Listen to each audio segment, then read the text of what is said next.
Hey guys, Andy here, and today I'm going to test to see just how quick Adobe's new Quick Export feature is in Adobe Premiere Pro. So today we're going to test 3 different quick export settings versus a regular Premiere export versus my preferred method using Adobe Media Encoder. So now we're going to go to our Quick Export menu right here. As you can see here, we have several different presets, and we're going to start off with the low bit rate, and then we're going to go to the high bit rate, and then we're going to go to high quality 1080p. So let's go ahead and export. All right, so for the low adaptive quick export setting, it exported a nearly 10-minute 1080p video in 79 seconds.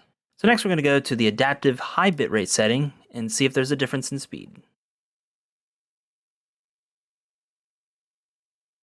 So the high adaptive bitrate quick export setting exported it in 84 seconds, which is considerably slower than the low adaptive bitrate, but considering there's more bits involved, it's understandable. So next, we're going to go to the high quality 1080p setting, which will export it at a constant bitrate of 20 megabits per second. Alrighty, so I just got done exporting it through the 1080p quick export setting, and it finished in 85 seconds, just a hair slower than the high adaptive bitrate setting. So now what I'm going to do is compare those numbers to the more traditional methods of exporting videos. So first we're going to do the export through Premiere. So we're going to go to File, we're going to go to Export, then we're going to go to Media, and then I'm going to go to H.264, and then I'm going to go to my built-in preset. So what I have here is my go-to export preset, which will have the video at a constant bitrate of 15 megabits per second, and we're just going to export it right from Premiere.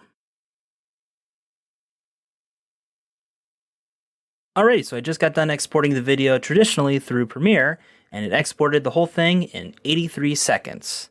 Just a little bit faster than the 1080p quick setting, as well as the high adaptive bitrate setting, but not quite as fast as the low adaptive quick export setting.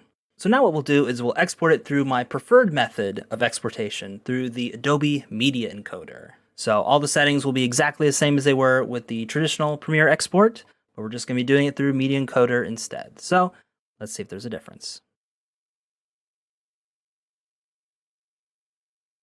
Alrighty, so I have here the overall times for all the different export settings, and we're going to start from low adaptive quick export at 79 seconds. Then we have high adaptive quick export at 84 seconds, 1080p quick export at 85 seconds, my Premiere export through my own settings, 83 seconds, and same settings through Media Encoder, also at 83 seconds. So the overall fastest time was the low adaptive quick export setting at 79 seconds. Now my thoughts on the new quick export feature: I think it's a great way to quickly export clips as well as some rough drafts, but overall the times and the differences between exporting them through quick export versus other methods are fairly negligible in my opinion. But if you're just looking for a no muss, no fuss quick export without having to go through a whole myriad of different settings, I think Quick Export has you covered. So yeah, those were my tests on the Quick Export feature in Adobe Premiere Pro. If you like this video, be sure to give it a like and subscribe for more tutorials.